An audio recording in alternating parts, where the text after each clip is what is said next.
Hello everyone. बेटा आज हम लेंगे क्लास 11th अकाउंटेंसी में चैप्टर नंबर 5 अकाउंटिंग इक्वेशन। इससे पहले हमने जितने भी 4 चैप्टर्स किए वो सब के सब थियोरेटिकल चैप्टर्स थे। वो थियोरेटिकल चैप्टर्स बेटा आपके बेस को स्ट्रॉन्ग बनाएंगे और इस तरीके से स्ट्रॉन्ग बनाएंगे ताकि आप प्रैक्टिकल करते समय किसी टाइप की कोई प्रॉब्लम फेस ना करें। इसलिए उन थियोरेटिकल चैप्टर्स को बहुत अच्छे ढंग से करें ताकि आपका बेस स्ट्रॉन्ग हो। तो आइए बेटा आज हम ले रहे हैं एक प्रैक्टिकल चैप्टर अकाउंटिंग इक्वेशन। सबसे पहले हम बात करेंगे अकाउंटिंग इक्वेशन के मीनिंग की। बहुत बारी एग्जाम में 1 मार्क का इसके ऊपर क्वेश्चन सेट होता है। What is meant by accounting equation? An accounting equation is a mathematical expression which shows that assets and liabilities of a firm are equal। जो ये शो करता है कि फर्म की जो टोटल एसेट्स हैं वो फर्म की total liabilities means total claim के बराबर होती हैं। बेटा जो हमारी अकाउंटिंग इक्वेशन है that is totally based on dual aspect principle. Dual aspect principle पर बेस्ड है, डबल एंट्री सिस्टम पर बेस्ड है। ये आपने थ्योरी बेस ऑफ अकाउंटिंग में प्रिंसिपल पढ़ा था। इसके अकॉर्डिंग बेटा एवरी ट्रांजैक्शन हैज 2 एस्पेक्ट्स। एक ट्रांजैक्शन के 2 एस्पेक्ट होते हैं। एक एस्पेक्ट डेबिट होता है तो दूसरा एस्पेक्ट क्रेडिट होता है। डेबिट की एब्रीवेशन बेटा DR डॉट होती है और क्रेडिट की एब्रीवेशन CR डॉट होती है। तो अगर एक एस्पेक्ट डेबिट को शो करता है तो दूसरा एस्पेक्ट क्रेडिट को शो करता है। And it holds that for every debit there is a credit। For every debit there is a credit of equal amount। Means जितने से अगर कोई एस्पेक्ट डेबिट है, जितनी अमाउंट से अगर एक एस्पेक्ट डेबिट है तो उतनी ही अमाउंट से दूसरा एस्पेक्ट क्रेडिट होता है एंड वाइस वर्सा। मीन्स अगर कोई एस्पेक्ट क्रेडिट है तो जितनी अमाउंट से वो क्रेडिट है उतनी अमाउंट से ही वो डेबिट होगा। मींस डेबिट हमेशा क्रेडिट के इक्वल होगा।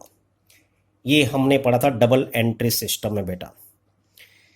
इसलिए हम कहते हैं कि बिजनेस के जो टोटल क्लेम है, जो टोटल लाइबिलिटीज हैं, वो टोटल एसेट्स के इक्वलेंट होती हैं। क्यों बेटा?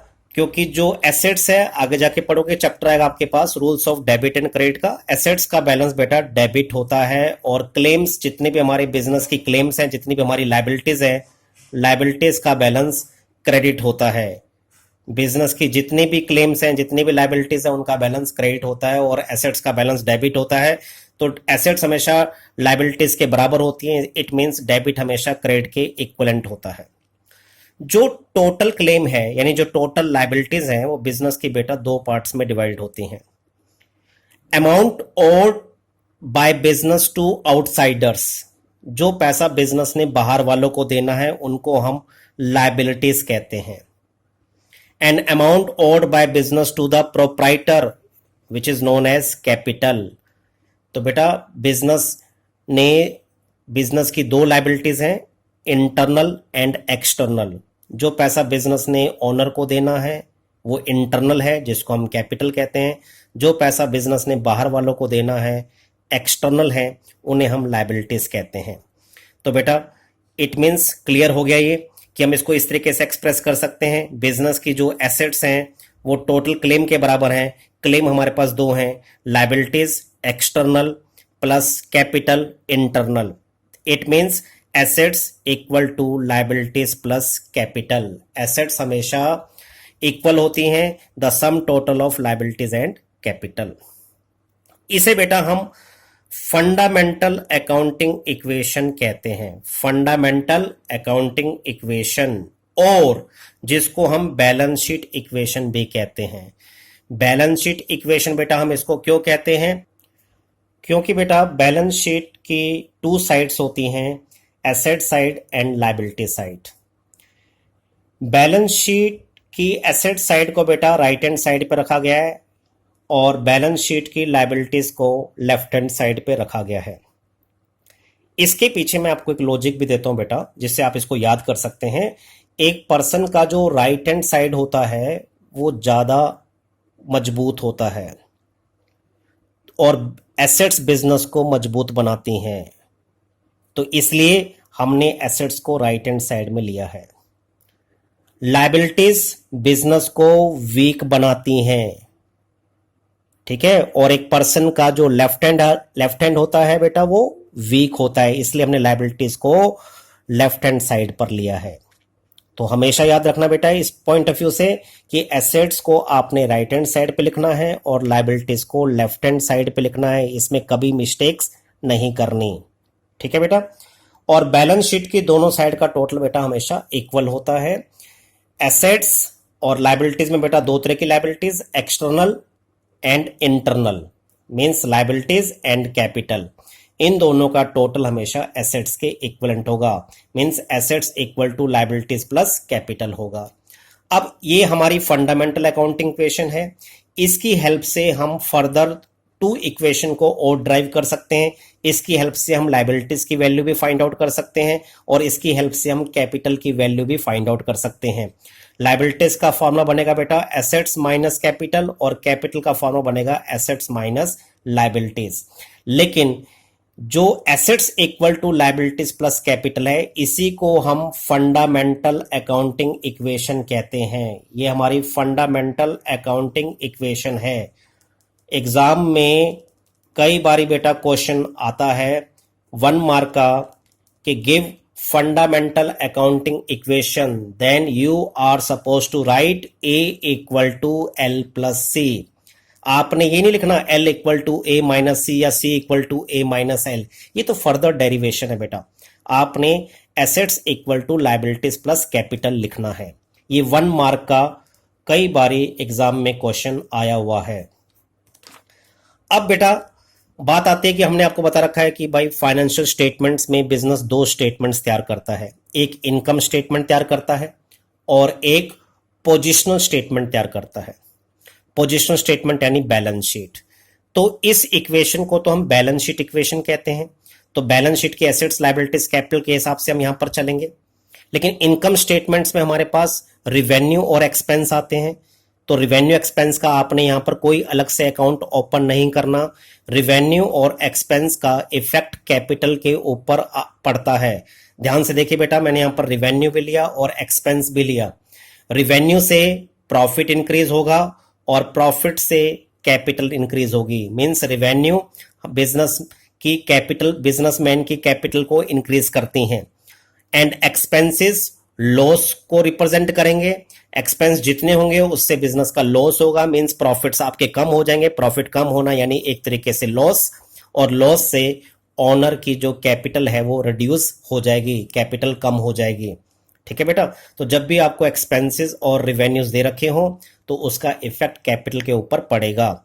एक्सपेंस और रिवेन्यू का आपने अलग से कोई अकाउंट ओपन नहीं करना, क्योंकि ये इनकम स्टेटमेंट इक्वेशन नहीं है, ये बैलेंस शीट इक्वेशन है। सिर्फ आपने एसेट्स, लायबिलिटीज और कैपिटल पर ही इफेक्ट शो करना है। अब बेटा कि जैसे मैंने बताया कि assets are always equal to liabilities plus capital, ये हमारी फंडामेंटल अकाउंटिंग इक्वेशन है। ये फंडामेंटल अकाउंटिंग इक्वेशन जैसे जैसे बिजनेस ट्रांजैक्शंस आती चली जाती हैं डेट वाइज, वैसे वैसे बिजनेस की फाइनेंशियल पोजीशन में चेंज आ जाता है। फाइनेंशियल पोजीशन में change means change in the value of asset and change in the value of liabilities and change in the value of capital. तो बिजनेस ट्रांजैक्शंस के बारे में आपने बेसिक अकाउंटिंग टर्म्स में बेटा पढ़ा था कि these are the financial transactions or economic events which brings a change in the financial position of an enterprise. Every financial transactions has at least two accounts. एक ट्रांजैक्शन के कम से कम बेटा at least means कम से कम 2 अकाउंट होते हैं। एक transaction का कभी भी सिंगल इफेक्ट नहीं होता। जिस बिजनेस के हम अकाउंट्स मेंटेन करने की बात कर रहे हैं बेटा, वो है legal business, not illegal business. Legal business में बेटा एक ट्रांजैक्शन के हमेशा ही कम से कम 2 अकाउंट होंगे। 2 से ज्यादा हो सकते हैं, 2 हो सकते हैं, 2 से ज्यादा हो सकते हैं, लेकिन कभी भी सिंगल अकाउंट नहीं होगा। मींस ऐसी कोई ट्रांजैक्शन नहीं होगी जो सिर्फ एसेट को इंक्रीज कर रही है, जो सिर्फ एसेट को इंक्रीज कर रही है, या फिर सिर्फ एसेट को डिक्रीज कर रही है। ऐसी कोई ट्रांजैक्शन नहीं होगी जो सिर्फ लायबिलिटी को इंक्रीज कर रही हो या फिर सिर्फ लायबिलिटी को डिक्रीज कर रही हो। ऐसी कोई ट्रांजैक्शन नहीं होगी जो सिर्फ कैपिटल को इंक्रीज कर रही हो, सिर्फ कैपिटल को इंक्रीज, और ना ही ऐसी कोई ट्रांजैक्शन होगी जो सिर्फ कैपिटल को डिक्रीज कर रही हो। इसलिए बेटा एक ट्रांजैक्शन के कम से कम कितने होंगे? 2 इफेक्ट होंगे। 2 से ज्यादा हो सकते हैं लेकिन 2 से कम नहीं हो सकते। तो बेटा इस पर बेस्ड कुछ हमने ट्रांजैक्शंस का इफेक्ट शो करना है कि अकाउंटिंग इक्वेशन पे कहां कहां उसका इफेक्ट पड़ेगा। तो पहले हमने लिया ट्रांजैक्शंस इफेक्टिंग 2 अकाउंट्स, ऐसी ट्रांजैक्शन जो सिर्फ 2 अकाउंट्स को इफेक्ट करती हैं, क्योंकि मैंने कहा कि ट्रांजैक्शंस या तो 2 अकाउंट्स को इफेक्ट करेंगी या 2 से ज्यादा को करेंगी। 2 से कम यानी सिंगल ट्रांजैक्शन को इफेक्ट कभी भी वो नहीं कर सकती। तो ट्रांजैक्शंस इफेक्टिंग 2 अकाउंट्स, इसका पहला पार्ट मैंने क्या लिया? Transactions effecting 2 accounts of opposite side. Means वो या तो बेटा वो एसेट साइड को, एक तो एसेट साइड को इंक्रीज करेंगे और दूसरा इफेक्ट उसका लायबिलिटी साइड पे पड़ेगा।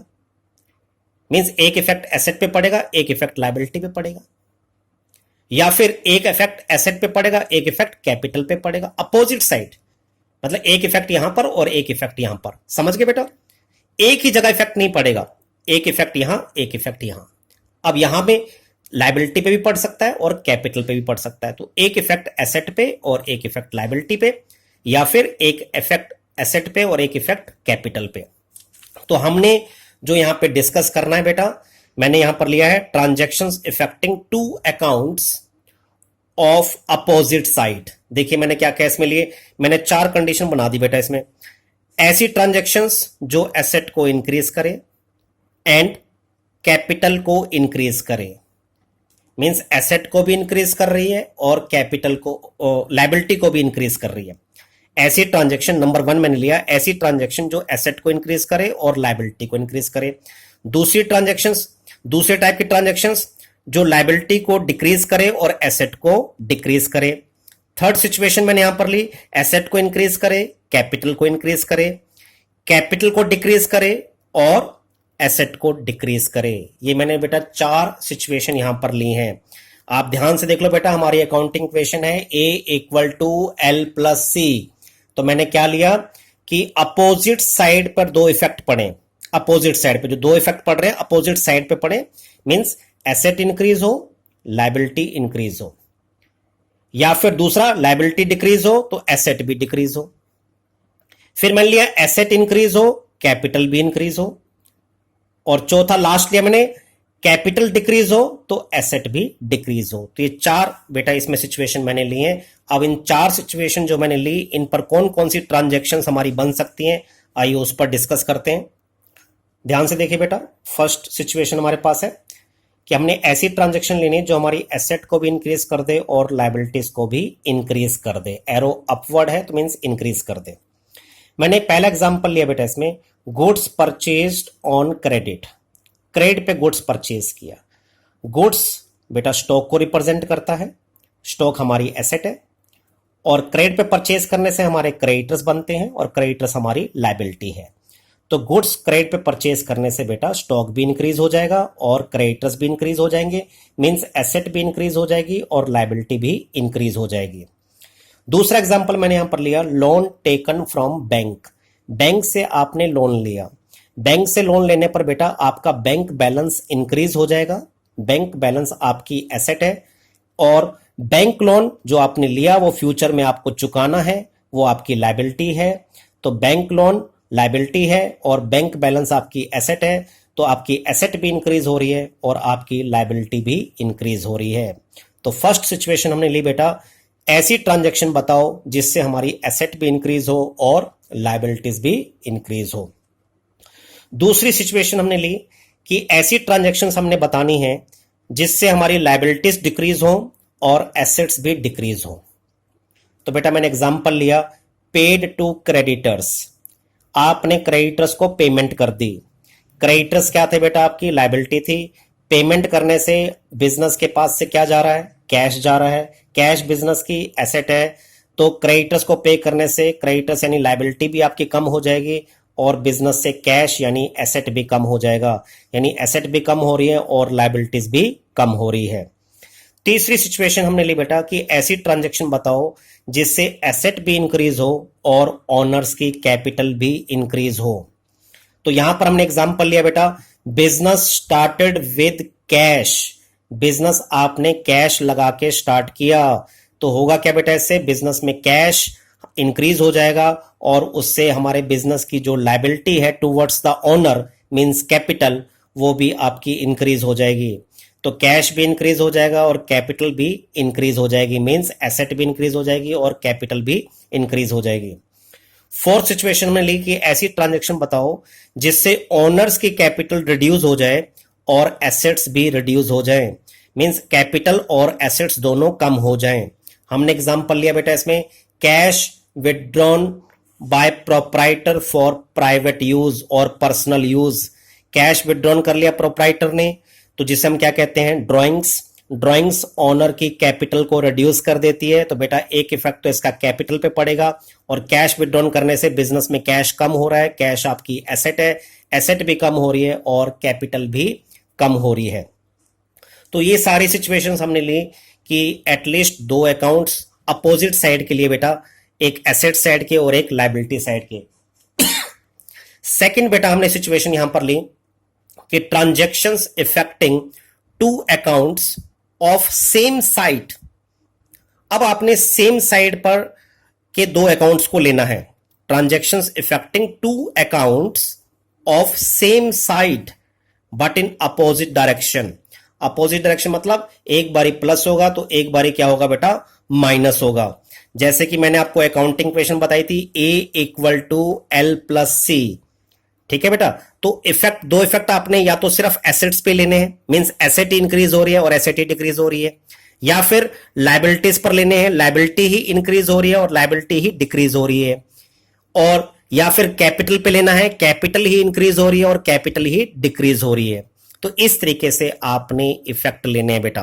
कि और एक इफेक्ट और भी बन सकता है बेटा इसमें कि लायबिलिटीज इंक्रीज हो रही हो और कैपिटल भी कैपिटल डिक्रीज हो रही हो, या फिर कैपिटल इंक्रीज हो रही हो और लायबिलिटीज डिक्रीज हो रही हो।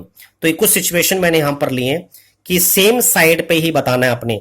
तो पहले मैंने यहां पर लिया, कोई ऐसी ट्रांजैक्शन आपने बतानी है जिससे आपकी एसेट इंक्रीज हो, एक एसेट इंक्रीज हो और दूसरी एसेट कोई डिक्रीज हो जाए, यानी increase in asset and decrease in another asset. एक एसेट बढ़ जाए और दूसरी एसेट क्या हो जाए? कम हो जाए। मींस दोनों इफेक्ट किसके ऊपर पड़ रहे हैं बेटा? सेम साइड में, यानी एसेट साइड में। एग्जाम्पल मैंने क्या लिया इसका, goods purchased for cash. Goods यानी बेटा स्टॉक, कैसे परचेज किया? कैश में, तो बिजनेस में स्टॉक आ रहा है और बिजनेस से कैश जा रहा है।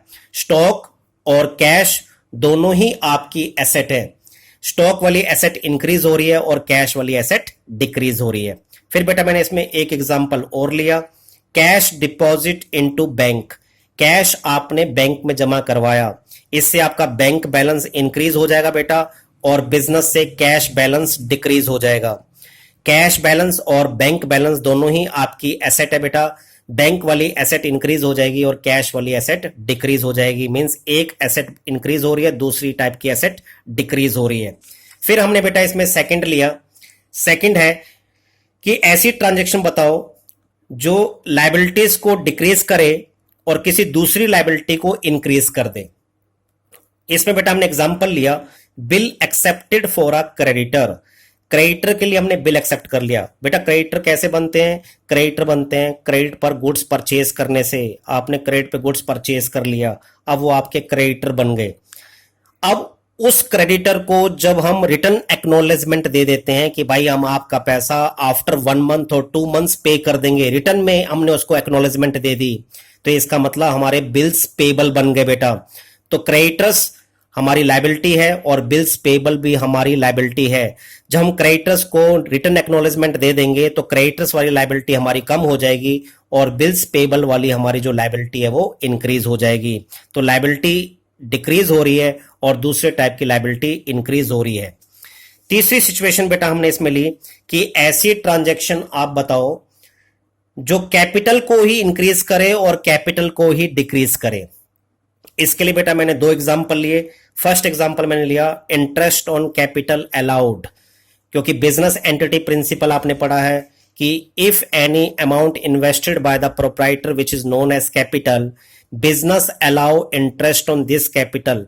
तो बिजनेस उस कैपिटल पे क्या देता है? इंटरेस्ट देता है। तो ये बिजनेस का बन गया एक्सपेंस। एक्सपेंस लॉस होता है, लॉस से ओनर की कैपिटल कम हो जाएगी, यानी कैपिटल में से एक बारी कम हो गया बेटा। ठीक है। अब दूसरा, ये प्रोप्राइटर की इनकम है, क्योंकि उसे इंटरेस्ट ऑन कैपिटल मिलना है, उसकी इनकम है।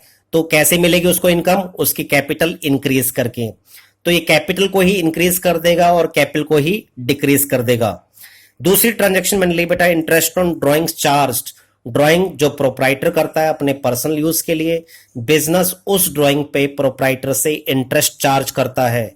बिजनेस की ये इनकम है। इनकम यानी रिवेन्यू, रिवेन्यू से प्रॉफिट इंक्रीज होगा, प्रॉफिट से कैपिटल इंक्रीज हो जाएगी। तो एक बार तो बेटा कैपिटल में इंक्रीज हो गया। दूसरा, ये हमने प्रोप्राइटर से क्या करना है? लेना है। तो उससे कैसे लेंगे बेटा? उसकी कैपिटल को रिड्यूस करके। तो ये कैपिटल को कम भी करेगा और कैपिटल को इंक्रीज भी करेगा।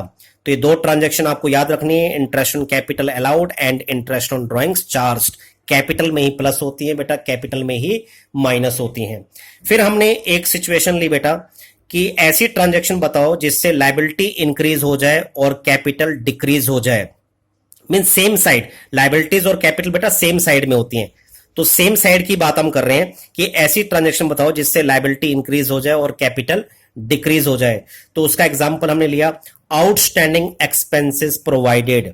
आउटस्टैंडिंग एक्सपेंसेस बेटा ऐसे एक्सपेंसेस जो इनकर्ड तो हो गए लेकिन अभी तक हमने उसको पेड नहीं किया, तो ये इसी करंट ईयर के एक्सपेंस हैं, तो ये लॉस है। लॉस से कैपिटल आपकी कम हो जाएगी, तो एक बार तो कैपिटल में से माइनस हो गया। दूसरा, ये एक्सपेंसेस वो एक्सपेंस है जो इनकर्ड हो गए, अभी तक पे नहीं किए लेकिन फ्यूचर में पे करने हैं, ये हमारे बिजनेस की लायबिलिटी हैं। तो एक बारी बेटा ये लायबिलिटी में प्लस हो जाएंगे। तो लायबिलिटी को इंक्रीज कर रहे हैं और कैपिटल को डिक्रीज कर रहे हैं। फिर बेटा हमने एक सिचुएशन और ली कि ऐसी ट्रांजैक्शन बताओ जिससे लायबिलिटी आपकी कम हो जाए और कैपिटल इंक्रीज हो जाए। तो उसका एग्जांपल हमने लिया बेटा loan converted into capital. Means अगर किसी प्रोप्राइटर ने बिजनेस में लोन दे रखा है, लोन लायबिलिटी होती है बेटा, अब उस लोन को हमने कैपिटल में कन्वर्ट कर दिया तो लोन वाली जो लायबिलिटी है वो हमारी कम हो जाएगी और उसको हमने किस में कन्वर्ट कर दिया? कैपिटल में। तो कैपिटल हमारी इंक्रीज हो जाएगी। तो ये ट्रांजैक्शन लायबिलिटी को कम कर देगी बेटा और कैपिटल को इंक्रीज कर देगी। तो बेटा ये तो हमने वो ट्रांजैक्शन ली जो एटलीस्ट 2 अकाउंट्स को इफेक्ट करती हैं, या तो वो अपोजिट साइड को इफेक्ट करती हैं या फिर सेम साइड को इफेक्ट करती हैं। अब हम ले रहे हैं इसमें second situation, transactions effecting more than 2 accounts, जो 2 से ज्यादा अकाउंट्स को इफेक्ट करती हैं। जैसे एग्जांपल के तौर पे goods costing ₹10,000 sold at profit of 10% for cash. Goods बेटा जो 10,000 का था वो आपने बेच दिया प्रॉफिट पर। कैसे बेच दिया? कैश में। तो गुड्स सोल्ड करने से स्टॉक आपका डिक्रीज हो जाएगा बेटा, और स्टॉक डिक्रीज होगा कॉस्ट प्राइस से यानी 10,000 रुपीज से। और कैसे बेचा आपने बेटा? 10% प्रॉफिट पे। 10,000 का 10% होता है बेटा 1,000। प्रॉफिट 1,000 का हुआ, 1,000 से प्रोप्राइटर की कैपिटल इंक्रीज हो जाएगी। 10,000 का प्रॉफिट 10,000 का गुड्स आपने 1,000 प्रॉफिट पर आपने बेचा। मींस कैसे बेचा? कैश में। तो इसका मतलब 10,000 का गुड्स आपने 1,000 प्रॉफिट पर बेचा, मींस 11,000 पर बेचा। तो 11,000 कैश बिजनेस में आ रहा है बेटा, तो कैश वाली एसेट इंक्रीज हो जाएगी और स्टॉक 10,000 का हमारा कम हो जाएगा, स्टॉक वाली एसेट डिक्रीज हो जाएगी और प्रॉफिट से ऑनर की कैपिटल इंक्रीज हो जाएगी। तो 2 से ज्यादा अकाउंट्स को बेटा ये इफेक्ट कर रहा है। सेकेंड ट्रांजेक्शन में business started by investing rupees 5 lakh, 5 lakh रुपए बिजनेस में इन्वेस्ट करके हमने उसे स्टार्ट किया, आउट ऑफ विच, जिसमें से बेटा 2 lakh was taken from bank as loan, जिसमें से 2 लाख जो है बैंक से लोन लेकर लगाया गया है। इसका मतलब 5 लाख रुपए बिजनेस में कैश आ रहा है बेटा, 5 लाख का कैश यानी एसेट हमारी 5 लाख की इंक्रीज हो जाएगी। उसमें से बिजनेस ने 2 लाख तो बैंक को पे करना है क्योंकि ये 2 लाख हमारी एक्सटर्नल लाइबिलिटी है, तो 2 लाख रुपीज बेटा लोन यानी लाइबिलिटी को इंक्रीज कर देगा। रेस्ट रुपीज 3 लाख जो बिजनेस ने प्रोप्राइटर को पे करना है, लाइबिलिटी टुवर्ड्स द ओनर जिसको हम कैपिटल कहते हैं, तो 3 लाख से हमारे बिजनेस में कैपिटल इंक्रीज हो जाएगी। तो कैपिटल 3 लाख से इंक्रीज हो जाएगी, लोन बेटा 2 लाख रुपए से इंक्रीज हो जाएगा और कैश 5 लाख रुपए से इंक्रीज हो जाएगा। आप देख सकते हैं इसमें 2 अकाउंट से ज्यादा अकाउंट्स को ये इफेक्ट कर रहा है। तो ट्रांजेक्शन हम वो ले रहे हैं जो 2 से ज्यादा अकाउंट्स को इफेक्ट करती हैं बेटा। फिर हमने एक ट्रांजेक्शन बेटा और ली इसमें, business started with cash rupees 40,000, goods rupees 30,000 and furniture rupees 20,000। Business start किया है, एक ओनर ने उसमें कैश भी लगाया है, बिजनेस में गुड्स भी लगाया है, फर्नीचर भी लगाया है। तो कैश वाली एसेट 40,000 से इंक्रीज हो जाएगी, स्टॉक गुड्स यानी स्टॉक वाली एसेट 30,000 से इंक्रीज हो जाएगी, फर्नीचर वाली एसेट जो है 20,000 से इंक्रीज हो जाएगी, यानी बिजनेस में कैश भी आ रहा है, स्टॉक भी आ रहा है, फर्नीचर भी आ रहा है, ये तीनों एसेट इंक्रीज हो जाएंगी और ये तीनों amount in cash and in kinds in the form of assets proprietor ने बिजनेस में लगाया, तो प्रोप्राइटर की टोटल कैपिटल इंक्रीज हो जाएगी 90,000 रुपीज से। तो ये ट्रांजेक्शन बेटा कैश अकाउंट को, स्टॉक अकाउंट को, फर्नीचर अकाउंट को और कैपिटल अकाउंट को इफेक्ट कर रही है, मींस मोर देन 2 अकाउंट्स को इफेक्ट कर रही है। तो आपने सारा देखा बेटा, जितनी भी सारी ट्रांजेक्शन मैंने डिस्कस करी, एटलीस्ट 2 अकाउंट्स इफेक्टेड है, या तो सेम साइड पे इफेक्टेड है या अपोजिट साइड पे इफेक्टेड है बेटा। तो होप बेटा आपको ये सारा क्लियर हो गया होगा। नेक्स्ट वीडियो में बेटा मैं आपको समझाऊंगा कि what is the process of preparing accounting equation, accounting equation को कैसे तैयार किया जाता है, क्या प्रोसेस उसके लिए फॉलो किया जाता है, क्या स्टेप्स लिए जाते हैं। थैंक यू बेटा and have a nice day.